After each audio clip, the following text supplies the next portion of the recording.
अस्सलाम वालेकुम नाजरीन, मैं मोहम्मद असलम हुसैन सियासत की खबरों में आप सबका इस्तकबाल करता हूँ। तमिलनाडु के चेन्नई शहर और कई दूसरे इलाकों में तूफान वेंडोज के दरमियान शदीद बारिश और तेज हवाओं का मुशाहिदा किया गया, जिसने हिंदुस्तान के महकमा मौसमियात के मुताबिक ममलापुरम के साहिल को अबूर कर लिया और जुमे की रात देर गए अपने लैंडफॉल के अमल को मुकम्मल करने के बाद ताकत में कमजोर पड़ गया है।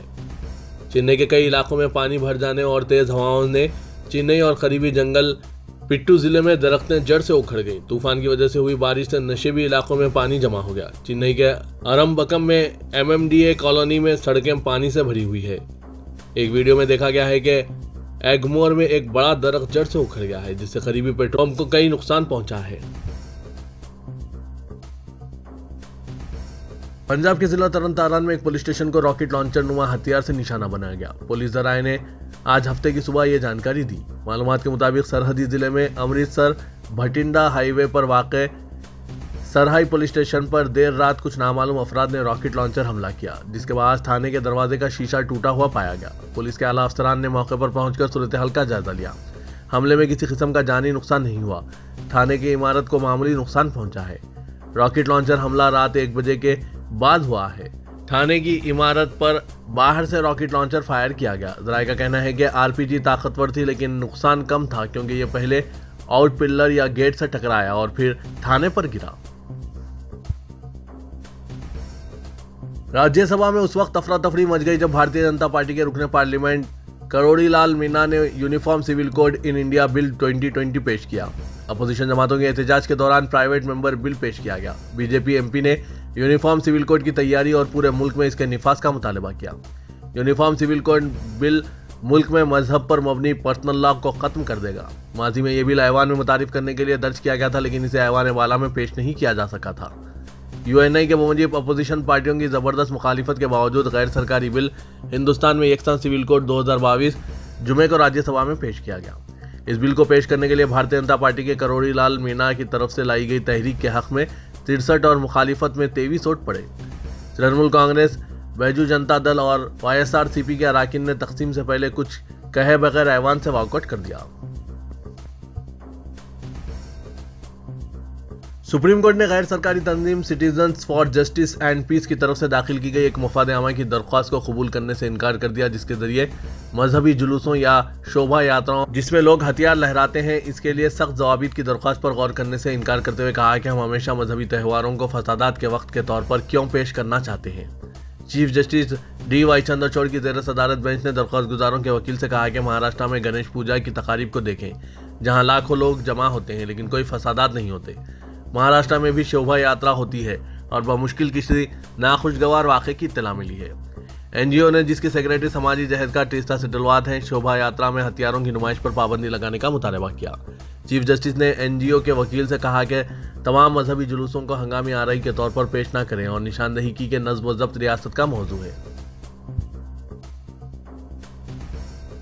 National commission for protection of child rights ने रियासतों और मरकजी ज़ेर इंतज़ाम इलाकों के चीफ सेक्रेटरीज को लिखा है कि वो ऐसे तमाम सरकारी फंडेड या मुसल्लमा मदरसों की तफसीली तहकीकात कराएं जो गैर मुस्लिम तलबा को दाखिले दे रहे हैं। कमीशन ने सिफारिश की कि तमाम अनमैप्ड मदरसों की मैपिंग कराई जाए।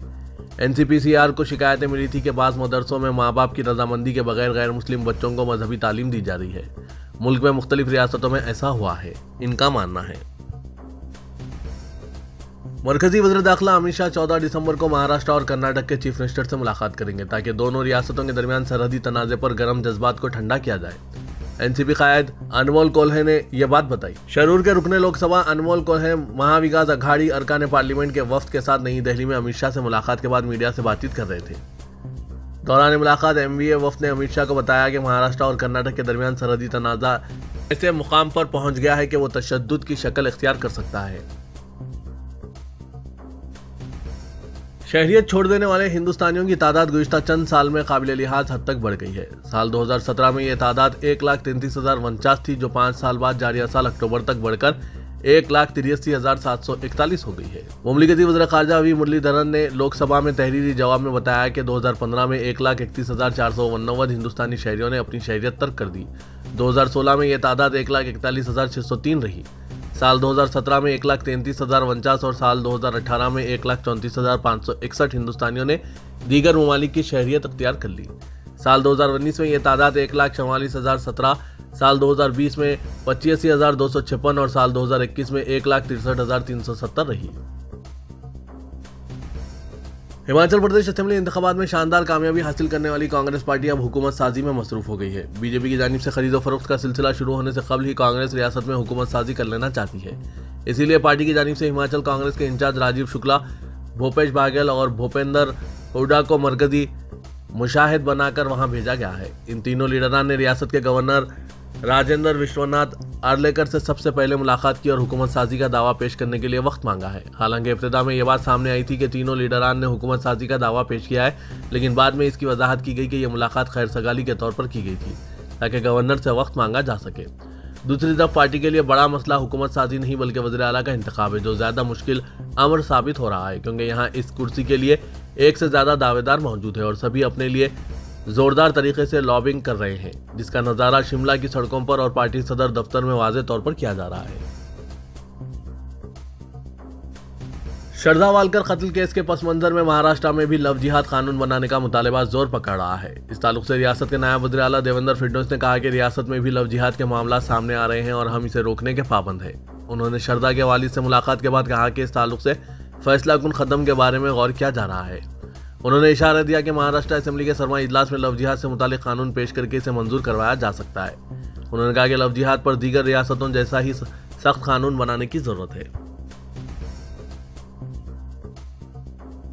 गुजरात में मुसलमानों की मजमूई आबादी का 9% हिस्सा है। रियासत के 19 असेंबली हल्के ऐसे हैं जहां मुसलमानों के वोट फैसला कुन किरदार अदा करते हैं, लेकिन इन 19 असेंबली हल्कों में 17 हल्कों में बीजेपी उम्मीदवार बहुत आसानी के साथ कामयाब हो गए। बीजेपी ने 182 रुकनी असेंबली के चुनाव में एक भी मुसलमान को अपना उम्मीदवार नहीं बनाया था। आखिरी बार बीजेपी ने एक मुसलमान को उम्मीदवारी दी थी, वो 1998 का असेंबली इलेक्शन था। मुस्लिम अक्सरियत वाले 19 सीटों में 2 सीटें जमालपुर, खड़िया और वडगाम पर कांग्रेस के उम्मीदवार कामयाब हैं। इन मुस्लिम आबादी वाले हल्कों में ना मजलिस इत्तेहादुल मुस्लिमीन को कोई कामयाबी मिली, ना आम आदमी पार्टी के उम्मीदवार के हिस्से में कोई सीट आई। ताइश के तज्जिये से कुछ अहम बातें उभरकर सामने आई हैं। बेशतर हल्कों में कई मुस्लिम उम्मीदवार मैदान में थे। इनमें बेशतर आज़ाद उम्मीदवार की हैसियत से मैदान में थे। मिसाल के तौर पर लंबायत असेंबली सीट पर 44 उम्मीदवार किस्मत आजमा रहे थे, जिनमें 36 मुसलमान थे। यहाँ से बीजेपी की संगीता बहन राजेंद्र पाटिल 52% वोट लेकर आसानी से जीत गई। महज 20% वोटों के साथ आम आदमी पार्टी का उम्मीदवार दूसरे नंबर पर रहा। इस बार सिर्फ एक मुस्लिम असेंबली में दाखिल होने में कामयाब हुआ है, वो है कांग्रेस का इमरान। 2017 में 2 मुसलमान वानकेनर से एमए पीरजादा और दरियापुर से गयासुद्दीन शेख असेंबली में पहुंचे थे। इस बार दोनों हार गए। गुजरात में मजमूई आबादी का 9% होने के बावजूद मुसलमानों की सियासी नुमाइंदगी हमेशा बहुत खराब रही है।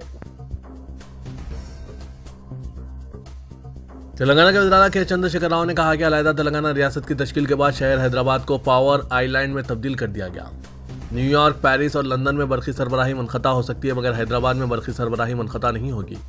मुस्तक़बिल में हैदराबाद आउटर रिंग रोड के अतराफ मेट्रो रेल को तोसी देने का ऐलान किया। माइंड स्पेस से शमशाबाद एयरपोर्ट तक 31 किलोमीटर मेट्रो रेल की तोसी प्रोग्राम का संग बुनियाद रखने के बाद राजेंद्र नगर पुलिस अकेडमी में मुनक़िदा जलसे आम से खिताब करते हुए चीफ मिनिस्टर केसीआर ने कहा कि हैदराबाद रुकबे और आबादी के लिहाज से कौमी दारकूमत दिल्ली से बड़ा है। इन्हें मेट्रो रेल के तोसी प्रोग्राम का संग बुनियाद रखते हुए बेहद खुशी हो रही है। मुस्तक़बिल में हैदराबाद रिंग रोड के अतराफ वो एकनाफ मेट्रो रेल को तोसी दी जाएगी। चीफ मिनिस्टर तेलंगाना के चंद्रशेखर राव ने कहा कि दिल्ली के लाल किले पर गुलाबी परचम लहराया जाएगा। टीआरएस को बीआरएस में तब्दील करने का ऐलान करते हुए नारा दिया कि अब की बार किसान सरकार। सेंट्रल इलेक्शन कमीशन की जानिब से इलाकाई जमात टीआरएस को बीआरएस में तब्दील करने की मंजूरी देने के बाद तेलंगाना भवन में जश्न मनाया गया। केसीआर ने आज बीआरएस के दस्तावेजात पर दस्तखत भी किए और साथ ही बीआरएस की परचम कशाई अंजाम दी। चीफ मिनिस्टर ने कहा कि 14 दिसंबर को दिल्ली में बीआरएस ऑफिस का इफ्तिताह किया जाएगा। इस तकरीब में कर्नाटक के साबिक चीफ मिनिस्टर कुमारस्वामी और फिल्म अदाकार प्रकाश राज के अलावा रियासती वुज़रा, टीआरएस अरकान पार्लियामेंट, अरकान राज्यसभा, अरकान असेंबली, अरकान कानून साज कौंसिल के अलावा टीआरएस के दीगर कायदीन मौजूद थे। इस मौके पर चीफ मिनिस्टर ने खिताब में कहा कि दिल्ली के लाल किले पर गुलाबी परचम लहराया जाएगा। साथ ही इस मरतबा अब की बार किसान की हुकूमत कायम होने का नारा दिया।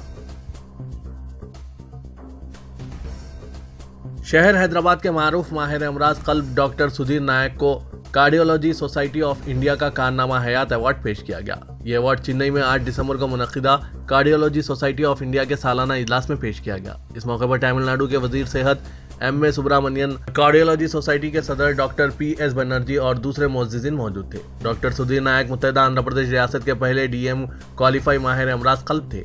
उन्होंने तिब के शोबे में मुल्क भर में नुमाया खिदमत अंजाम दी है।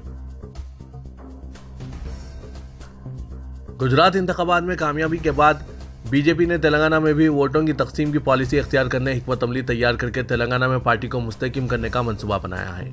TRS के BRS में तब्दील होने के साथ बीजेपी ने गुजरात की कामयाबी को नजर में रखते हुए तेलंगाना में भी वोटों की तकसीम के अलावा दीगर जमातों को इंतखाबात में सरगर्म हिस्सा लेने आमादा करने की मनसूबाबंदी की है। बताया जा रहा है कि गुजरात में 156 नशिस्तों पर बीजेपी की 27 साल बाद हुकूमत के बावजूद कामयाबी ने पार्टी कायदीन के हौसलों में इजाफा किया और वो गुजरात की हिकमत अमली के तहत तेलंगाना में भी मुकाबला करने तैयार है।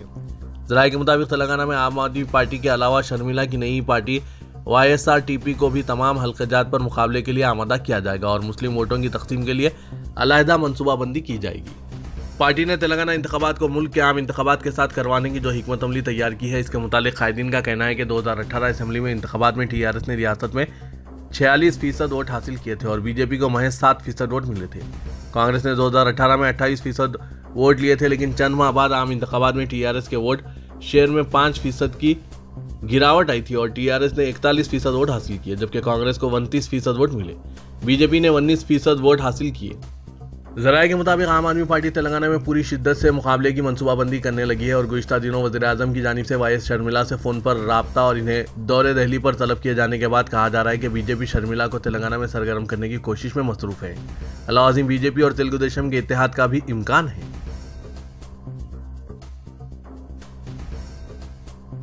मंगलहाट पुलिस ने बीजेपी के रुकने असेंबली मलून राजा सिंह के खिलाफ एक और मुकदमा दर्ज कर लिया है। राजा सिंह ने 6 दिसंबर को अपने फेसबुक पोस्ट पर अक़लियतों के खिलाफ इश्तियाल अंगेज पोस्ट किया था।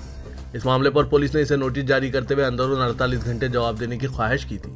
जराये के मुताबिक रुकने असेंबली के वकील ने इस मामले में जवाब देने की कोशिश की, ताहम पुलिस ने इस जवाब पर अदम इत्मीनान का इजहार करते हुए राजा सिंह के खिलाफ एक और मुकदमा दर्ज कर लिया है। पुलिस के मुताबिक मलून रुकने असेंबली ने अदालत की जानिब से PD एक्ट बर्खास्त करने से मुतालिक आयद करदा शराइत की खिलाफ वर्जी की थी, जिस पर इसे नोटिस जारी करते हुए अंदरून 2 दिन जवाब तलब किया गया था।